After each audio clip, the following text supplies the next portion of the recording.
Permettez-moi pour commencer cette cérémonie d'avoir une pensée pour la perle des Antilles et surtout pour ces hommes, ces femmes, ces enfants anéantis par un tremblement de terre d'amplitude particulièrement importante et dramatique.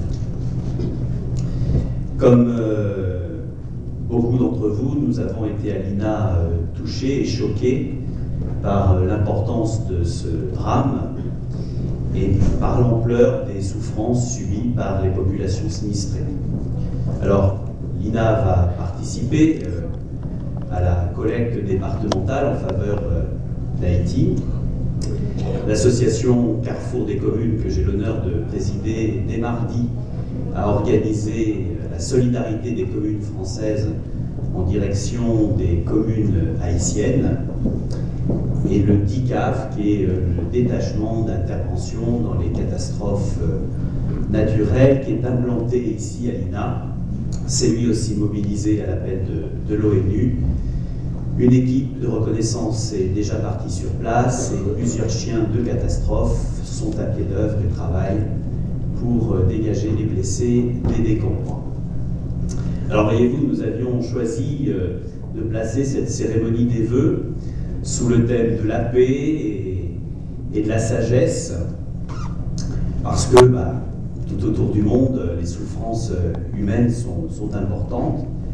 Puis finalement, l'actualité nous rappelle que lorsque ce n'est pas les guerres ou la bêtise humaine, ce sont les aléas naturels qui répandent et qui imposent aux hommes leur cruauté. Alors dans cette situation, forcément, on apprécie, je ne sais pas si on apprécie à sa juste valeur, en tout cas, notre condition d'occidentaux gâtés. Nous ne connaissons pas la guerre, nous connaissons relativement peu de misère, nous sommes soignés dès le début d'un rhume, alimentés en surabondance, chauffés, transportés au détriment de la nature, et puis alors, comble du cynisme, habillés avec des vêtements qu'on use par avance dans les usines. Nous connaissons en calamité,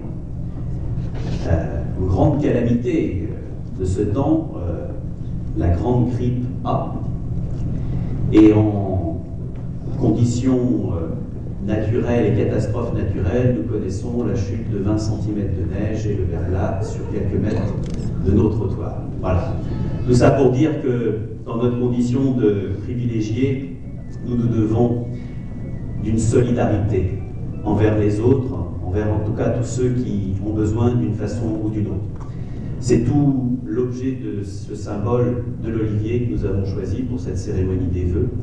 Tout d'abord, un olivier, ça commence, vous allez le voir tout à l'heure, par une petite pousse de quelques centimètres, fragile aux intempéries, fragile aux maladies. Et puis, à force, grâce à un bon sol, d'une part, et puis à force d'attention, d'entretien, eh bien, ça devient, au fur et à mesure des années, parce que ça prend longtemps, des années, des décennies, un olivier robuste, indéracinable, symbole de paix, de force et de sagesse. Voilà. Alors pensez-le, quand vous planterez votre olivier, dites-vous que dans plusieurs années, nous reparlerons de l'olivier de l'INA qui va vous être remis ce soir. Et puis transmettez-le aussi à vos enfants, petits-enfants.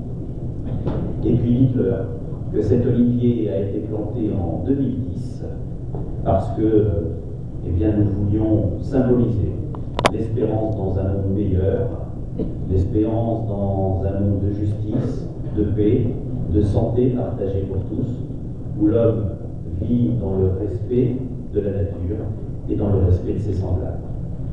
Je vous souhaite donc, au nom du conseil municipal et au nom de toute la commune de l'INA, une excellente année 2010, avec tous nos vœux de bonheur, de santé et de jardinage.